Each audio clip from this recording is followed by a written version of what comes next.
Ele, então, eu estava preparando a reunião, que era a continuação do sofrimento de Dr. Plínio. E aí eu me deparei com, no texto, na continuação do que nós estávamos vendo, o senhor Dr. Plínio faz uma afirmação. E a afirmação que ele faz é mais ou menos o seguinte, que a vida dele era muito parecida com a de Moisés.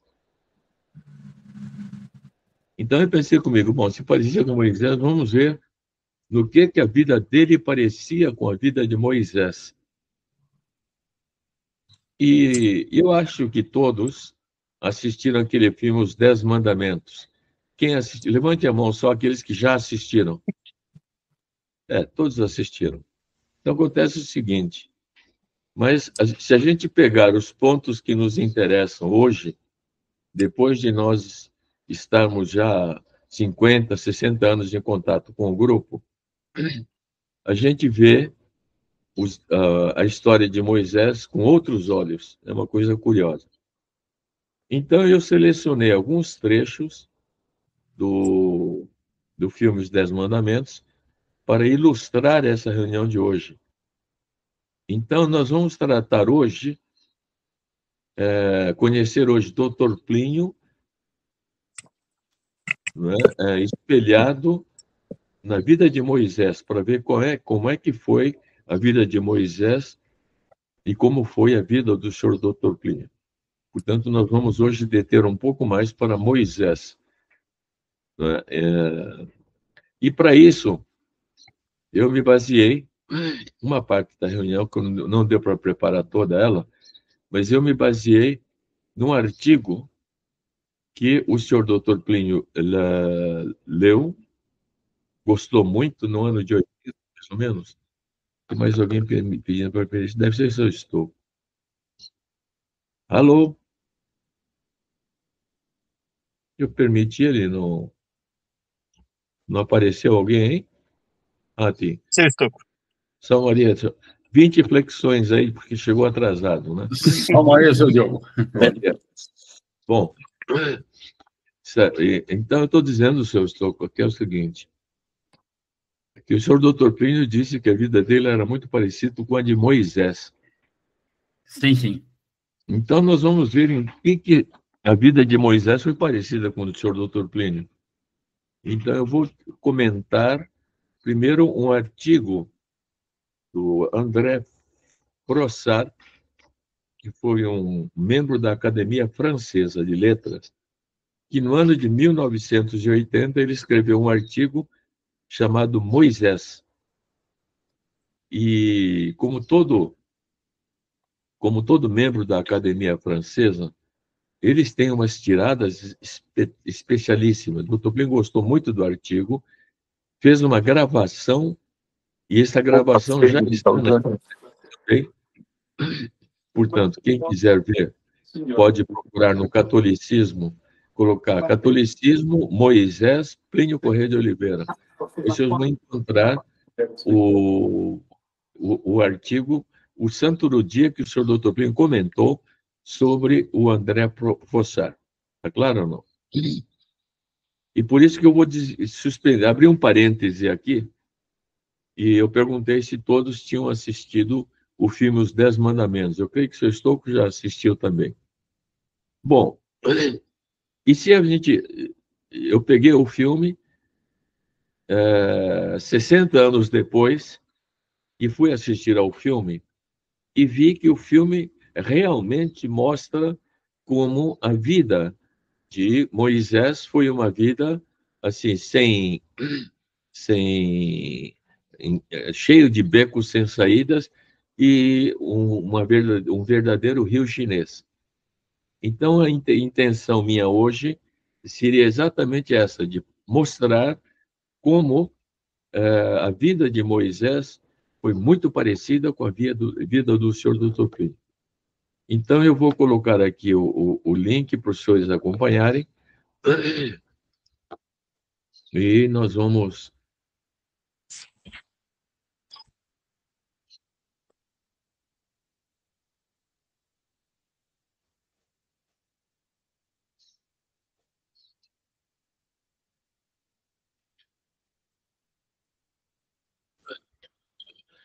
Começa aqui, né? A nossa vida está cheia de aparentes triturações do princípio axiológico. Continua ouvindo ainda ou não? Tá bem assim? Tá bom. Alguém me disse se está ouvindo bem ou não? Está muito bom. Bom, Muito bom. Muito bom, então, a som. nossa vida está cheia de aparentes triturações do princípio axiológico. O que é o princípio axiológico? Quando nós entramos no grupo, nos aproximamos da TFP, a gente viu o seguinte, que nós queríamos continuamente o quê? Vagar, Grand Retour e Reino de Maria. Isso é o nosso princípio axiológico. E Plínio Corrêa de Oliveira, evidentemente. Então, triturações do princípio axiológico é isso. Quando a gente vai perdendo essa noção da missão nossa e do fim para o qual nós estamos lutando, a gente está isso, aparentes triturações do princípio axiológico. Beco sem saída, nós já vimos na vida dele a questão toda lá da Barra Funda, que ele andava de um lado para o outro sem saber, é um beco sem saída. A nossa história é meio parecida com a de Moisés. Essa é uma afirmação do senhor Dr. Plínio naquela reunião. Então, é o que me levou a tratar procurar buscar em que medida a vida de um é parecida com a vida de outro, né? Bom, aí, para isso, nós baseamos no artigo Moisés, de André Froissart, que é da Academia Francesa de Letras. E parece que nem era um elemento muito destacado, mas é de uma genialidade francesa que o senhor Dr. Plínio ficou encantadíssimo com isso. Então ele começa lá. Moisés, talvez o maior homem que tenha existido, pois Jesus Cristo é Deus. Então Jesus Cristo está fora de comparação, mas ele, portanto, pode ser considerado talvez o maior homem que tinha existido. O senhor Dr. Plínio diz, veja uma entrada como essa, né? Uma entrada como essa é só um gênio que pode fazer, né? A sua vida pública, iniciada aos 80 anos, então vocês vejam que Moisés foi chamado a cumprir uma missão só aos 80 anos. E ele viveu até 120, se não me engano, portanto, 40 anos de vida profética dele. Se desenrola sob um céu tempestuoso, apenas iluminado de longe em longe pelo interlúdio pastoral de uma doçura sem amanhã. Então, é uma maneira como tudo isso que está em amarelo e itálico são palavras do André Froissart. E quando é branco assim, é comentário do Dr. Plínio. Quer dizer o seguinte, é uma vida de tragédias com alguns episódios dulcíssimos, mas que dão logo depois noutra tragédia. É terrível a vida dele. Mas também os senhores vão ver como ele foi glorificado. Como caíram 1000 à esquerda dele e 10.000 à direita. O fim de Moisés é uma verdadeira beleza. Ele fez de Israel um povo e uma religião em marcha. Veja como é bonito isso. Israel ainda não era um povo e a religião hebraica ainda não havia religião. E Moisés é que vai traçar a estrutura dessa religião mosaica, que são os 10 mandamentos, o Pentateuco, que são os 5 primeiros livros, que foram escritos por Moisés. E é o motivo pelo qual, até hoje, os judeus, eles nas sinagogas, eles admitem o Pentateuco, porque eles entendem que o Pentateuco acena para o futuro, tem os mandamentos, etc., etc., os 10 mandamentos, mas eles não tinham essa religião até então, quando Moisés vai aparecer. E Moisés é que vai estruturar a religião para os hebreus. Perfilado ao redor de sua lei, como um exército ao redor de sua bandeira. Veja como escreve bem o nosso Froissart, né? Não sei se os senhores percebem como está bem expressa a obra dele. Ou seja, aqueles judeus que viviam no Egito eram um mundaréu de escravos, sem direitos, sem constituição, sem nada. Era um segmento racial. Ele transformou essa magma étnico num povo e fez desse povo uma religião em marcha. Aqui, esse que está em amarelo é a descrição dele. Porque realmente a religião deles tomou outra consistência, outra amplitude, outro porte ao longo desses 40 anos de peregrinação do deserto, que parecem 40 anos inúteis, mas que foram 40 anos em que eles se prepararam para ocupar a Terra Prometida. Então, 40 anos de provação para que eles pudessem ocupar a Terra Prometida. Não parece com alguma coisa que nós estamos passando? Depois que o senhor doutor Primo morreu, quantos anos que já passaram? 30 anos. Portanto, faltam mais 10, né? De repente, mais 10, ainda que Deus quer que a gente caminhe. Mas para que caminhar? Não é? Preparar para ocupar a Terra Prometida. Preparar para ocupar o reino de Maria. Ou seja, durante 40 anos de espera, eles transformaram num povo depois numa religião em marcha, perfilado ao redor de sua lei, como um exército ao redor de sua bandeira. Essa é a afirmação do Frossard.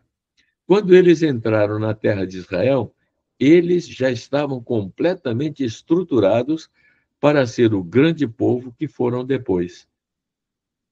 Então, vocês vejam, ele insiste na necessidade de uma aprovação. Uma aprovação grande estamos passando, né? Aqui, para os senhores terem ideia do que é que foram esses 40 anos.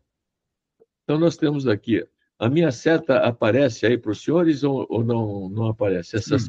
seta Sim. aparece? Sim. Bom, então vamos ver aqui. Aqui está o Egito, né? Está escrito Ramsés Zoantanis. Aqui que era o centro, a Pérsia, o Egito,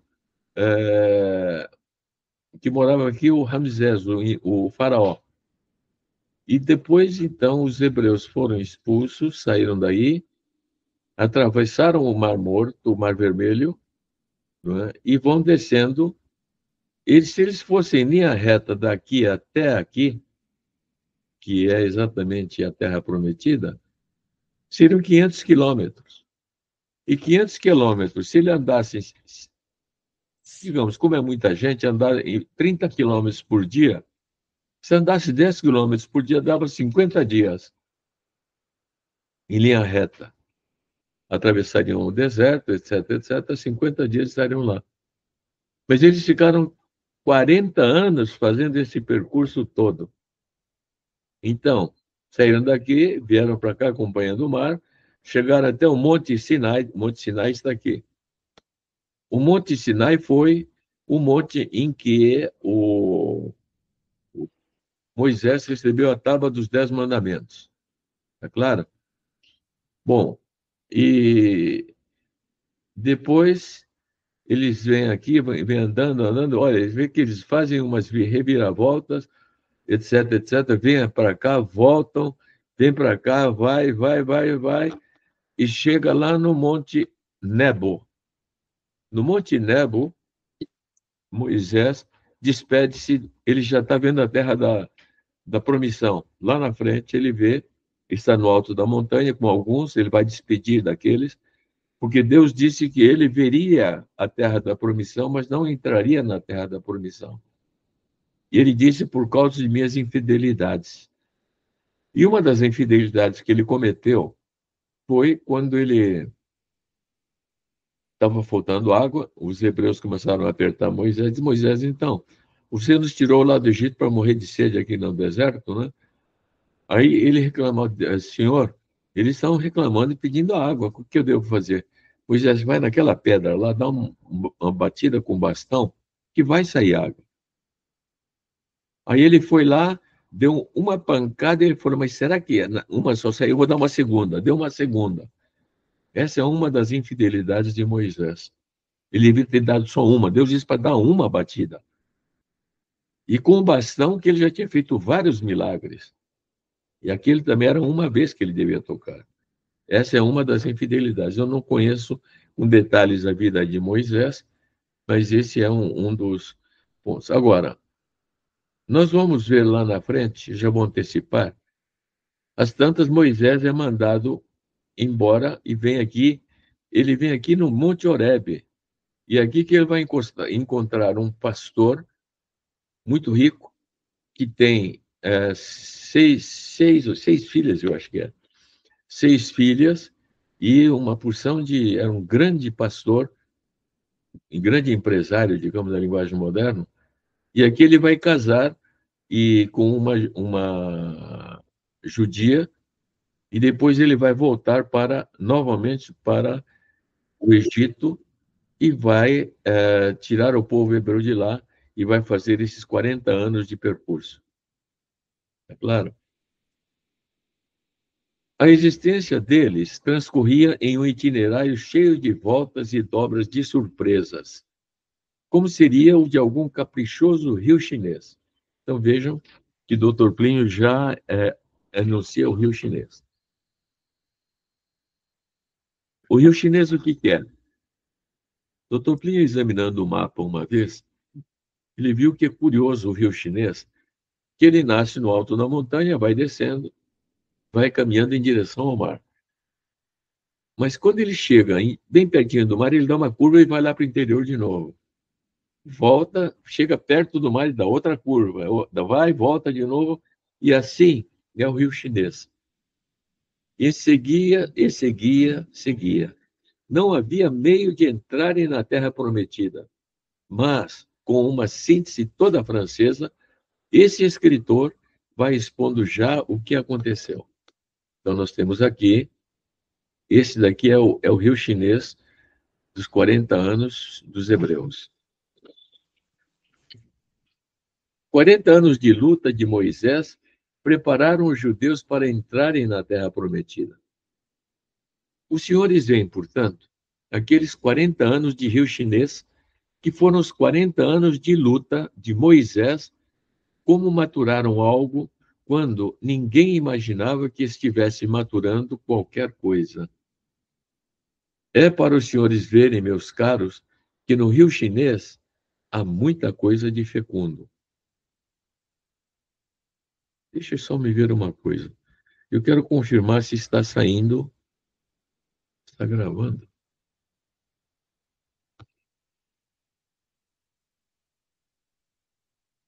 Tá.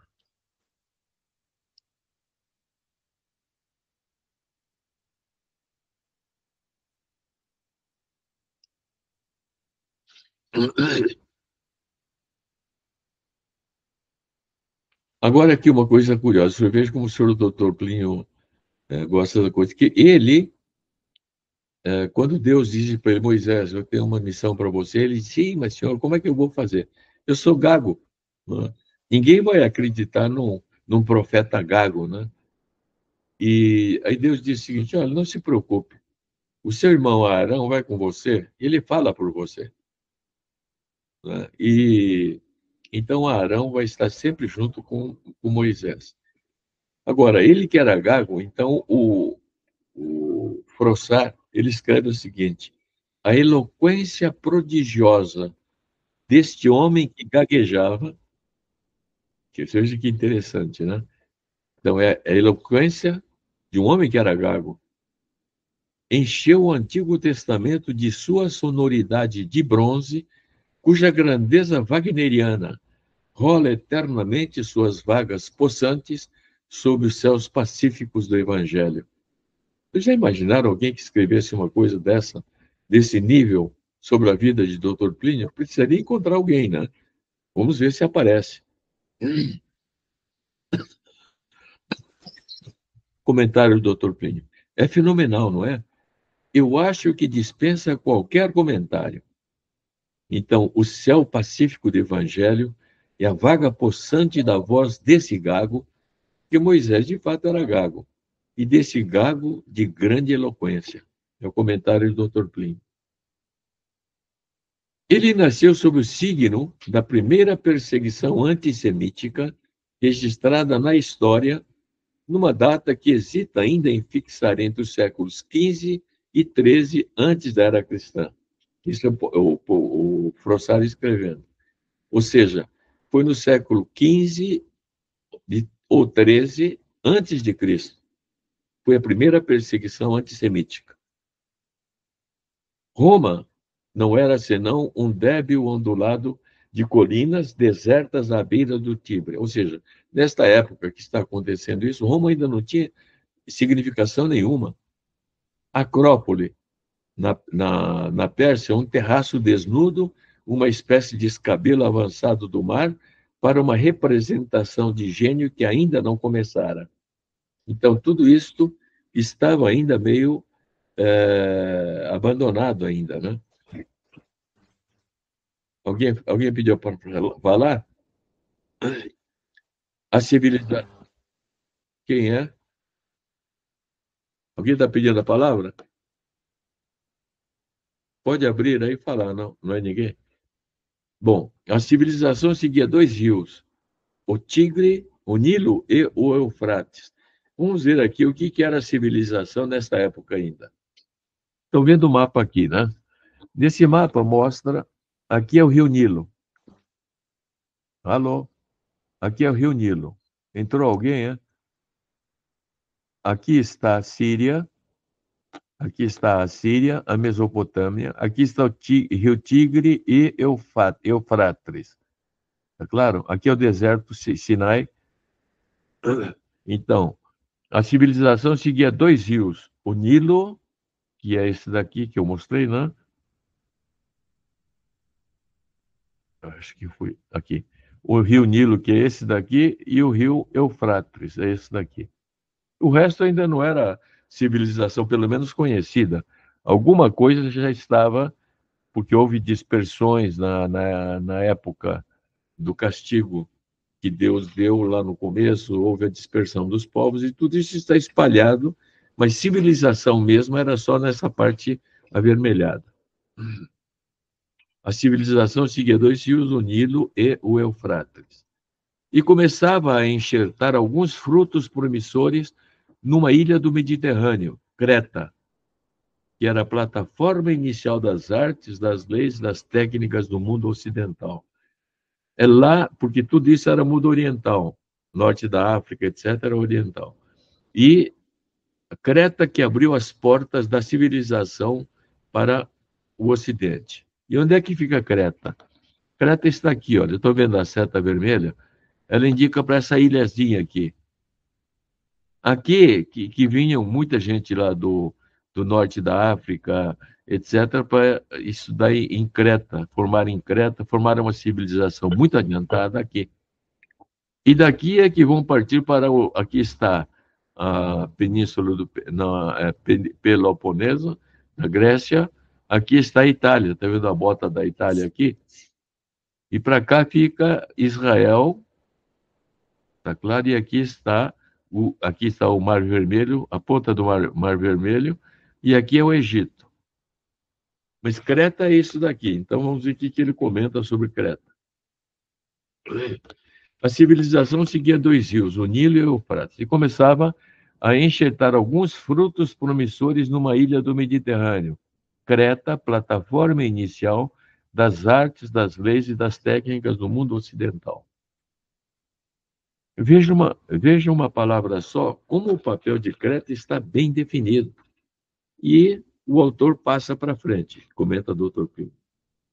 O Egito oferecia, então, o modelo acabado dessas sociedades antigas, onde se encontravam harmoniosamente combinadas para a frágil felicidade de uma elite, uma alta inteligência religiosa dirigida para a magia.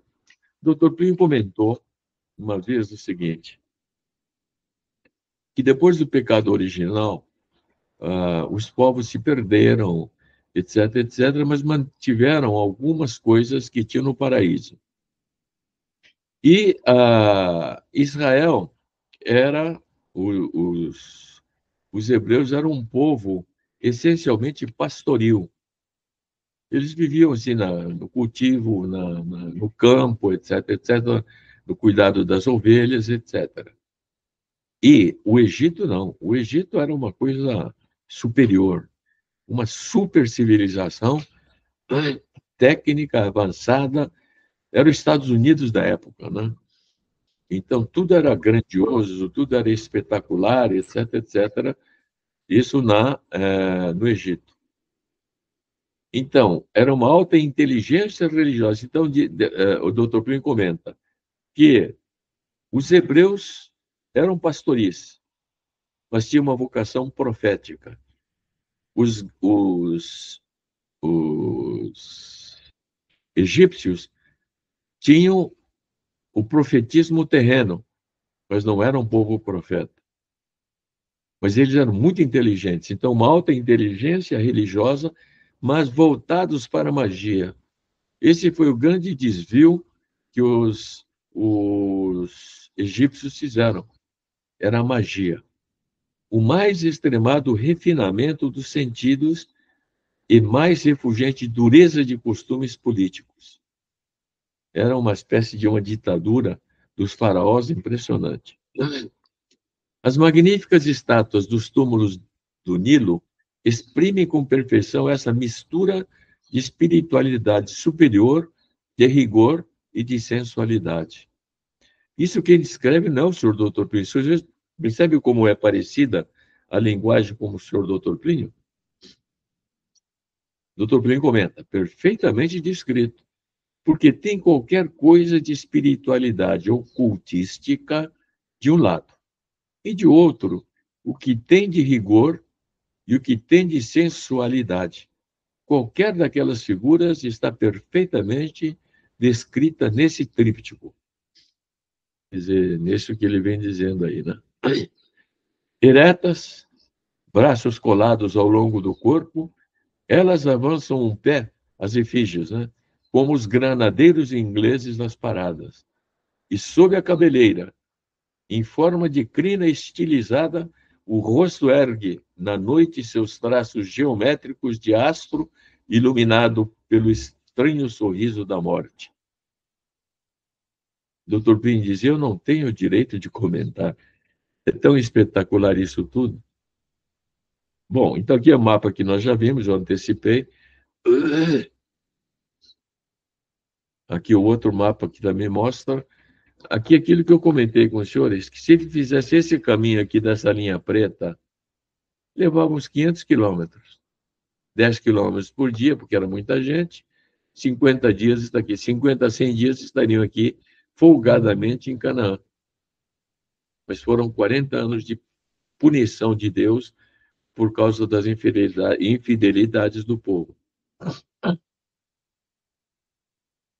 Aqui nós vamos assistir um trechinho do filme que mostra o seguinte, como é que o Moisés vai fazer a grande entrada dele na história do Egito. Né? Como é que foi bem o princípio da coisa? Todos conhecem, mas vamos ver aqui no filme que é exatamente ele...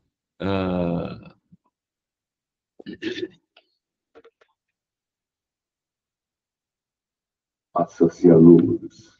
E a luz foi feita.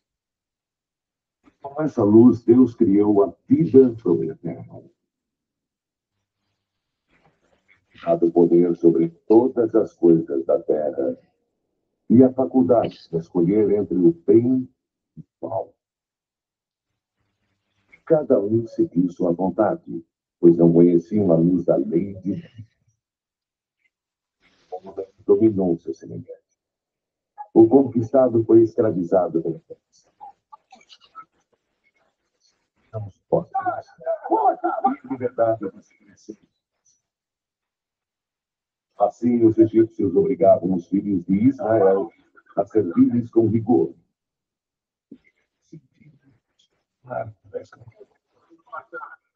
E os lamentos deles chegaram a Deus. E Deus e lançou sobre o Egito Naumid Choupana de Angrão e Joquebed a semente de um homem cuja mente e coração se escreveriam as leis de Deus e seus mandamentos. Se levantaria sozinho contra o império. Vocês prestem atenção e vão fazendo uma relação como esse episódio do Moisés se parece com a vida de Nosso Senhor. Então, um bruxo lá que falou, vai falar aqui de uma estrela que apareceu, misteriosa, depois é um menino que vai ser encontrado também numa manjedoura, aqui numa outra coisa. Então, vocês vão fazendo a relação. Haverá uma matança de inocentes também aqui. Divino. Ontem à noite, os astrólogos viram uma estrela má bater sobre o Egito. Significa guerra. Desde as fronteiras do Sinai da Líbia, as cataratas do Nilo. Que nação ousará levantar a espada contra nós? Os inimigos que tememos estão no coração do Egito. O quê? Os escravos hebreus da terra de Gósen. Eu conto meus inimigos pelas suas espadas. Não por seus grilhões, sacerdote. Dos grilhões já se forjaram espadas, ó divino. Entre os escravos há uma profecia sobre o nascimento de um libertador que os livrará do cativeiro. A estrela é o sinal. Declara a morte aos hebreus. Escravos significam riqueza. Mais escravos temos, mais tijolos eles fazem. É preferível menos tijolos e menos hebreus em Gósen que o nosso portão do leste. Se o libertador está entre os recém-nascidos, só os recém-nascidos deverão morrer. Todo recém-nascido hebreu do sexo masculino deve morrer. Assim está escrito. Assim será feito. Assim decretou Ramsés I.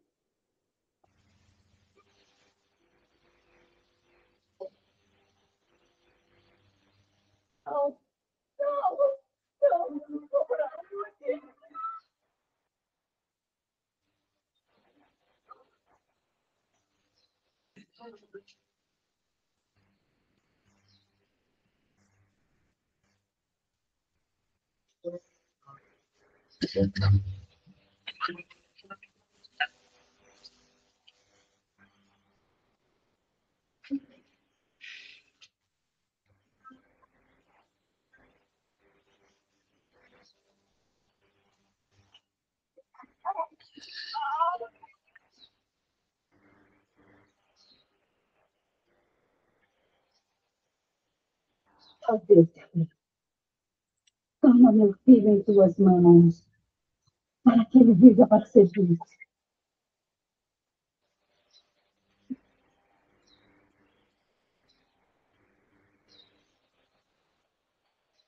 Mas, minha mãe, nós nem demos um nome a ele. Deus dará um nome a ele.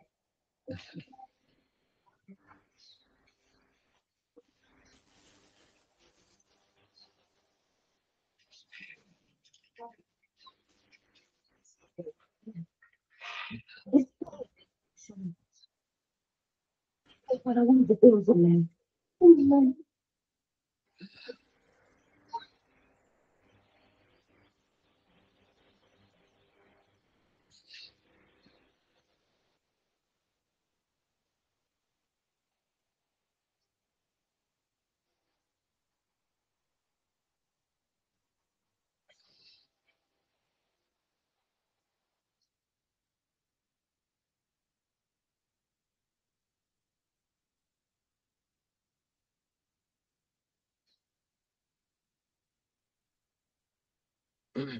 Bom, então, vocês viram como a grande entrada na história de Moisés é essa daí. Ele vai encontrar lá na frente, esse junco vai chegando até, o cesto de junco vai chegar até a princesa que está tomando banho no Nilo, e ela vê, ela está viúva, perdeu o marido numa guerra. Então, ela vê esse cesto, ele abre o cesto e vê que tem uma criança lá dentro. E ela, que desejava tanto ter um filho, diz o seguinte: eu vou adotar essa filha, essa criança, como meu filho. Então, ele será um príncipe de Israel. E aí, Frossard escreve assim, né? Nesse momento em que o menino está flutuando nas ondas do Nilo, ele diz: o destino de Israel flutuava sobre as águas. Então, vejam que bem achado desse título, né?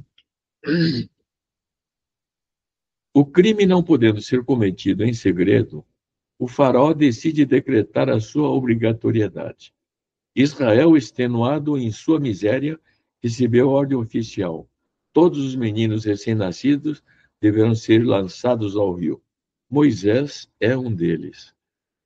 Sua mãe havia ocultado por 3 meses.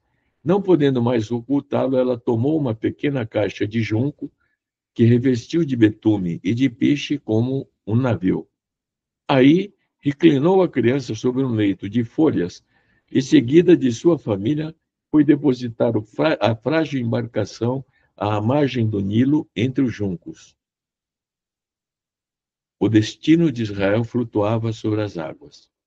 Protegido da corrente por um fraco leque de caniços, a pequena distância, a irmã da criança espreitava. E a própria mãe, um pouco mais longe, temerosa de denunciar seu filho com a sua presença, mas incapaz de se resignar a perdê-lo de vista, esperava um milagre. Foi então que apareceu a filha do faraó, que viera banhar-se seguida de suas servas. Tendo se aproximado do rio, ela percebeu a caixa entre os juncos. Vê-la daí ser retirada, ergueu vivamente a leve cobertura do junco e descobriu sobre um leito de folhas um bebê que chorava. Daqui é uma pintura, certamente de Gustavo Doré ou outro, coisa muito, muito significativa.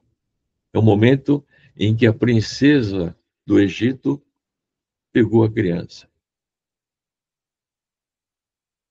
Vamos magoar, menos. Aqui é o momento.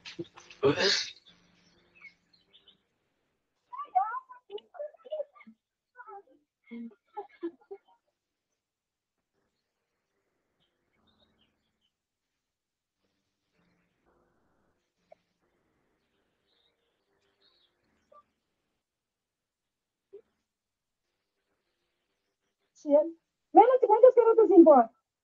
Eu quero ficar sozinha lá fora.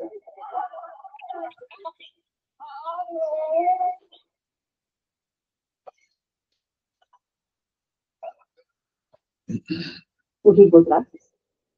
A resposta às minhas preces. Rezaste por um cesto? Não. Eu rezei por um filho. Se eu for para a casa de mãe, WhatsApp áudio.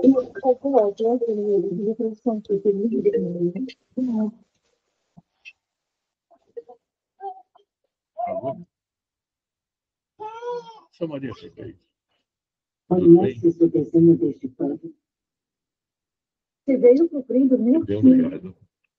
Então já deu É um manto real. Real? É um pano levita dos Estados Unidos. Esta criança foi posta no rio telefonando. para salvar-se do égito do seu pai. Sou a filha do pai. E esse é o meu filho.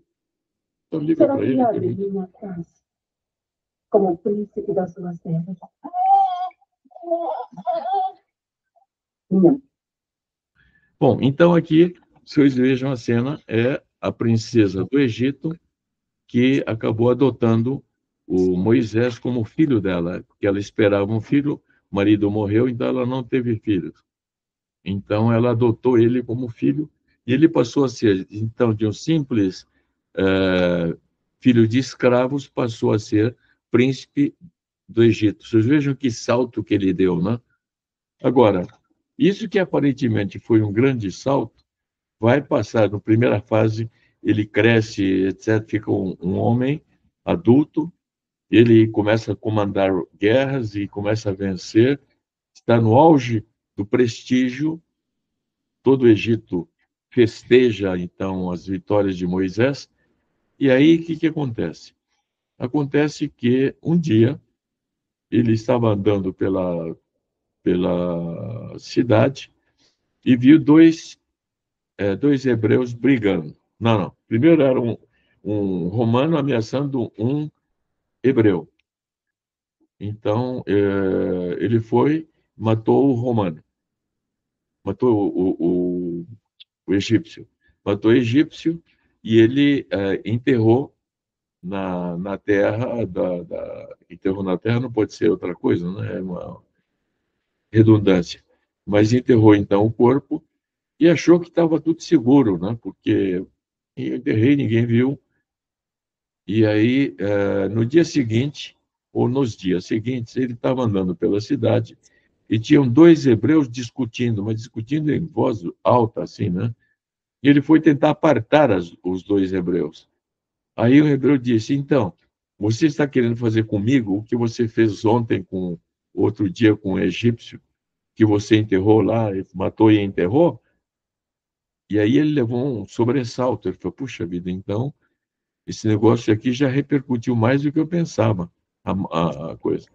Então ele receava que esse seria um pretexto para que o faraó o perseguisse e mandasse prender.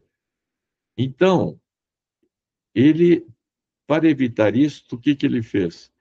Ele vai sair do Egito, mas acontece que o filme mostra um pouquinho diferente. Eu vou ver se está aqui o filme em seguida. Bom, vamos continuar. Aqui vai aparecer um filme de o que vai acontecer com ele, que é coisa parecida também com o Dr. Plínio, né? Enquanto as servas agitadas se entregavam a falatórios inúteis, a jovem oculta, vendo a princesa comovida, encorajou-se para falar. E se ofereceu com empenho admirável a procurar uma nutriz, uma mãe de... como chama? Mãe de leite? De leite. Que logo, Dá de amamentar. Que logo foi encontrada, que era a própria mãe, ainda muito pálida, que foi imediatamente contratada. Veja que é um jogo bem judeu, né? Põe a coisa lá na frente, depois vai a própria irmã da criança, vai... Olha, você não quer que eu consiga uma nutriz, uma ama de leite? Aí você, boa ideia, consegue lá. Quem é que você consegue, né? Ele foi, trouxe a mãe. E com isso a mãe e o filho passaram a pertencer à corte do Egito.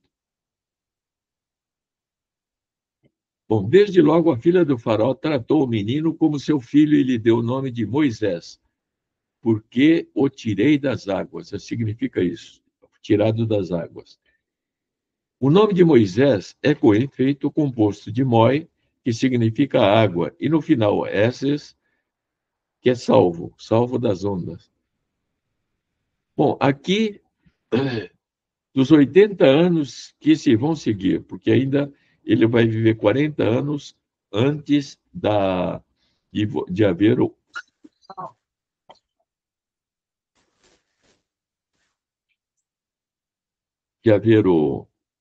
retorno dele para libertar o povo, vão passar mais 40 anos. E a história só reteve dois acontecimentos, um assassinato e um casamento. É que ele vai chegar num lugar e vai encontrar, então, aquele pastor e as filhas, e vai casar com uma delas. Vendo um dia um egípcio, ele vai descrever o que aconteceu no Egito. Maltratar um desses hebreus, seus irmãos, que sempre lhe haviam ocultado seus sofrimentos, Moisés esperou ficar a sós com o que torturava.